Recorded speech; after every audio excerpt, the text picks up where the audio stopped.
Um, I had posted on Facebook a couple of days ago the question, are you ever afraid to hope?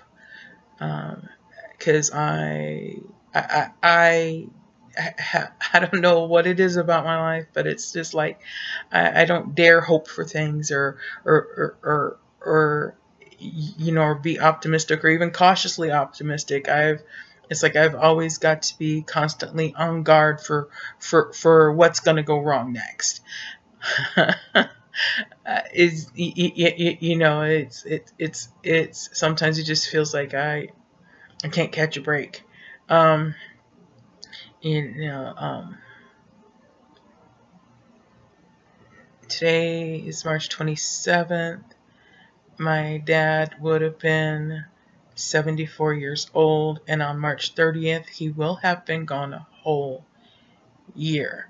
Um, so, the anniversary of when you've lost a loved one, is kind of painful and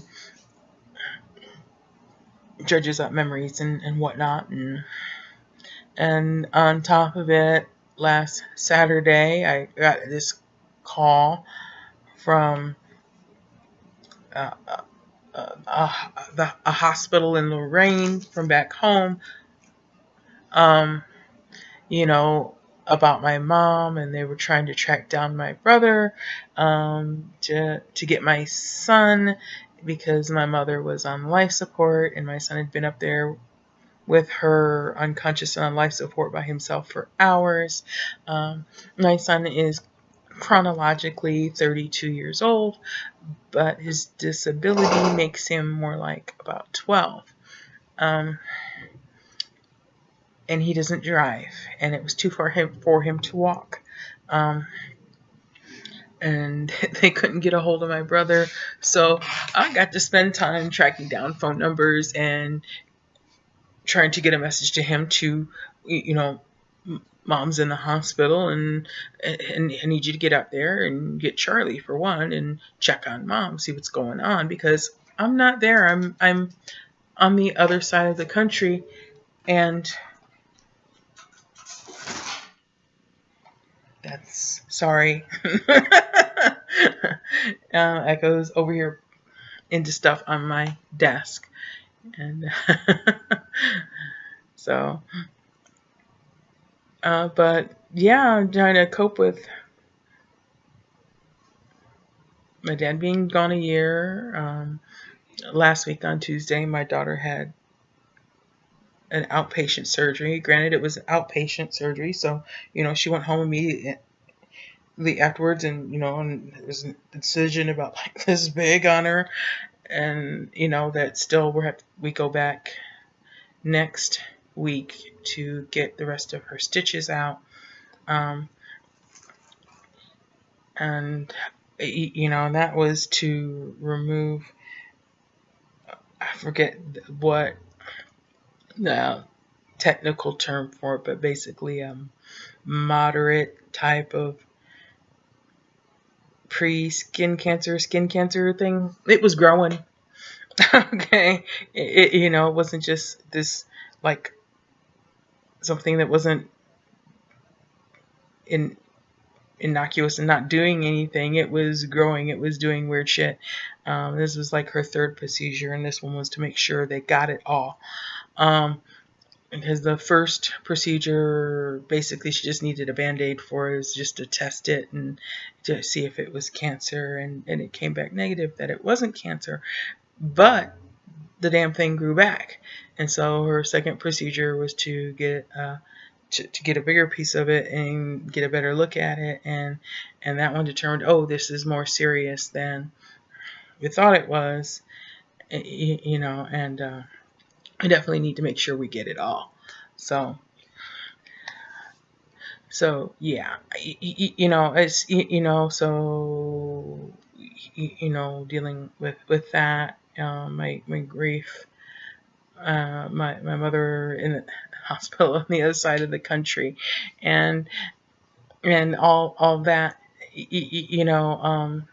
and apparently she's had COPD, and I wasn't aware of that. And on top of the COPD, I got to get some information from a nurse today. She's got a touch of pneumonia, she said. So basically, the life support is to give her lungs a break and a chance to heal, and get stronger again. Um, and, um, and they're planning on doing another chest X-ray tomorrow to see if they can try and take her off the life support again and see if she can breathe on her own. So that's it's kind of, and in the midst of all of this that's been going on, I started house hunting about 2 months ago now, and we've been looking at these properties, and I've been having trouble getting an offer accepted because I've been being beat out by flippers who can put down cash. No flipper, I don't have, my cash flow is really limited. I qualify for a modest home loan. Modest is barely the word for it. And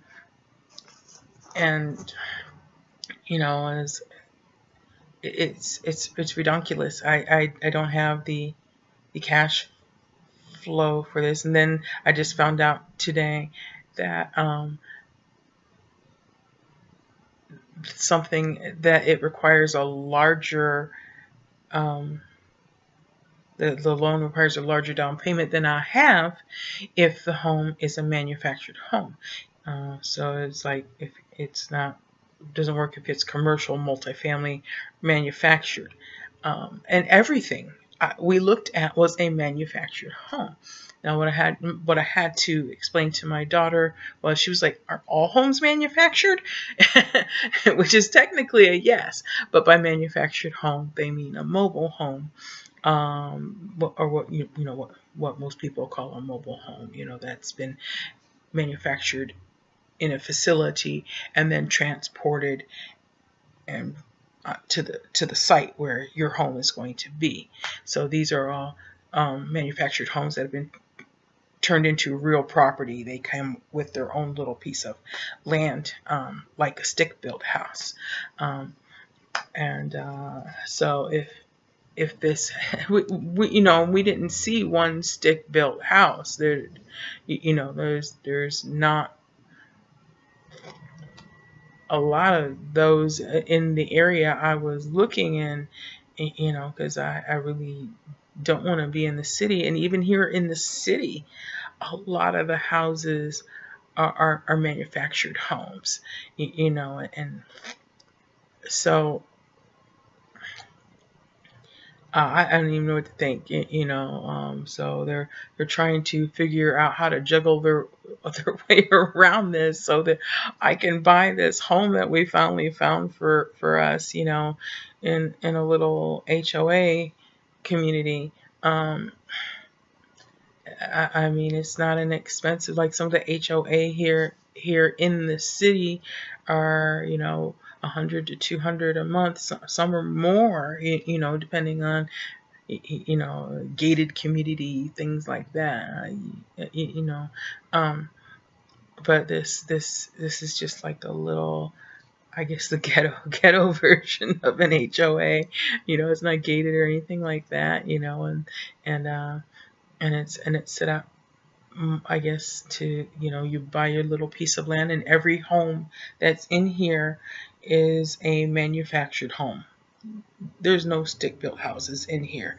They're either double wides or single wides, and you got your little piece of property that you bought, or in this case, mine, I'm buying the property with the manufactured home already on it that somebody put there years ago.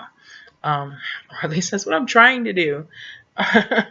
and now, and now they're telling me, oh, it has to be, that this loan will only do this if it's a regular stick-built house, and you need more money if it's going to be a manufactured home. And I'm just like, why wasn't I informed that from the beginning? You know, because everything we've looked at has been a manufactured home. You know, we've not seen one stick-built house. You know, um, so I'm just frustrated, and I've got so much going on all at once that I don't know how I'm managing to not go crazy and pull my hair out by the roots.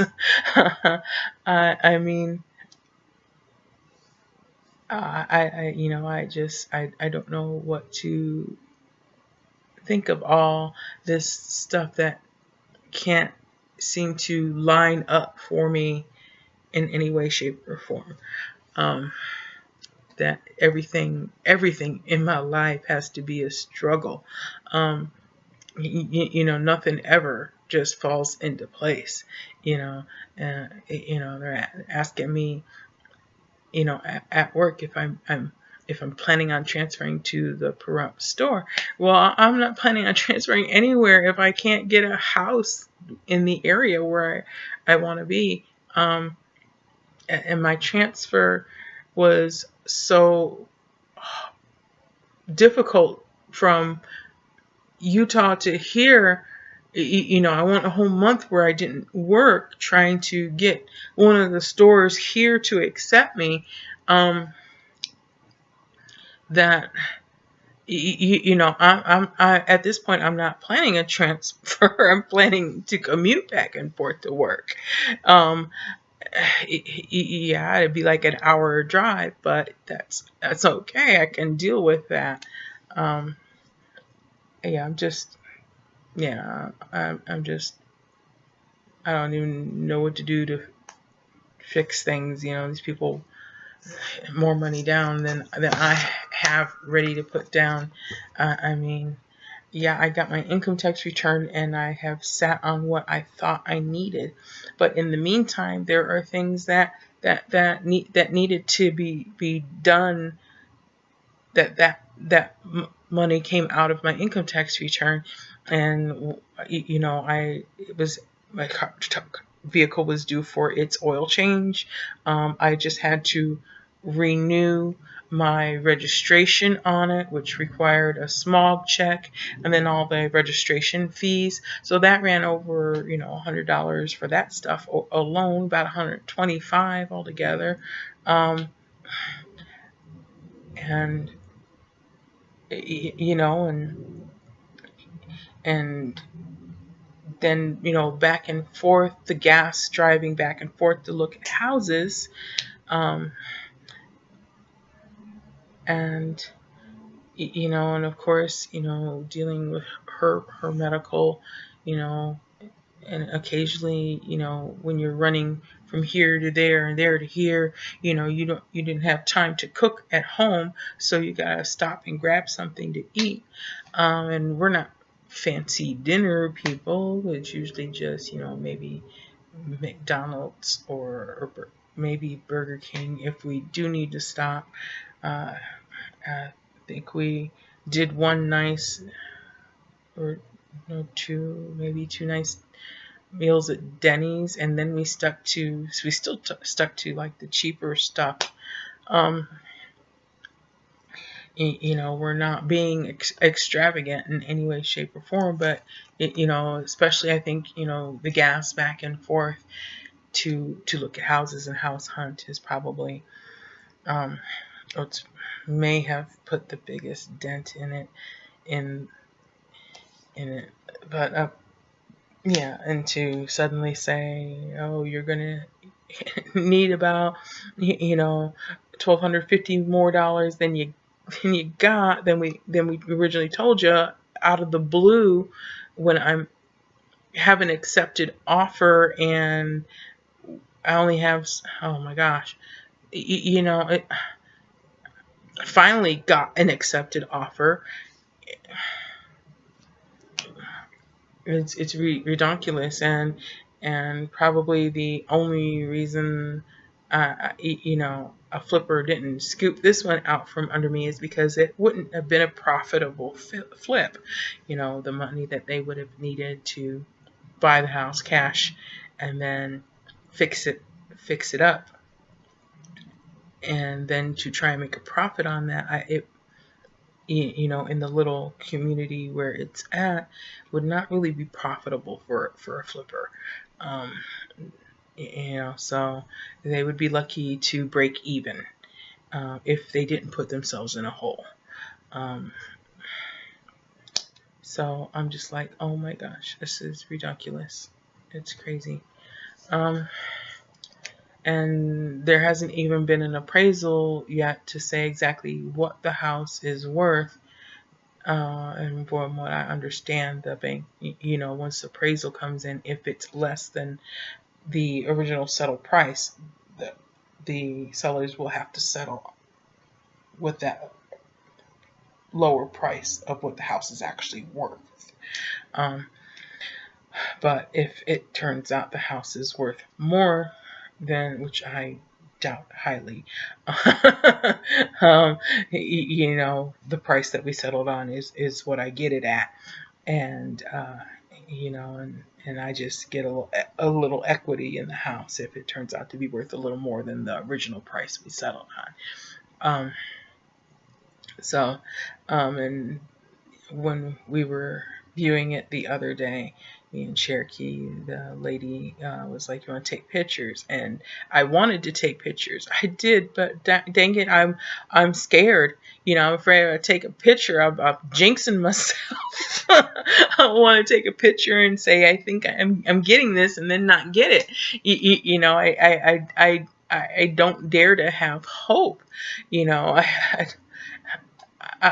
you know, nothing ever goes right in my life. And, you know, I was talking to one of my girlfriends the other day, and, you know, and she's got a nice guy in her life who's been there for her recently through an injury. And I've been alone for over a decade now. I mean, not a date, nothing, you know, squat. You know, nobody's asking me out. You know, and I'm not. I don't know. I'm not a hard to get along with person. I'm not demanding. I'm not high maintenance. So you know what? I am me every day. I'm not a fancy whiny female. You know, so I don't know. My daughter has said I'm too independent and I'm not needy enough. I don't know. I don't get it. I have no idea. Whatever it is I'm doing wrong, I don't know what it is. I don't need to locate it. I'm not overly picky.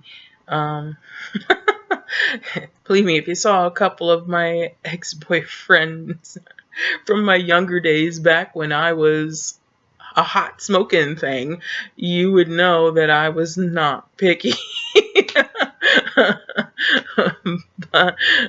but you know, so I don't get it. I have no idea, and it's taxing to constantly have all and every single burden carried alone by yourself all the time. So I don't know what to do, and all I can do is cross my fingers and pray and hope, try to hope without being too hopeful, because life has a tendency to dash my hopes to pieces. All right. Well, that's enough of me.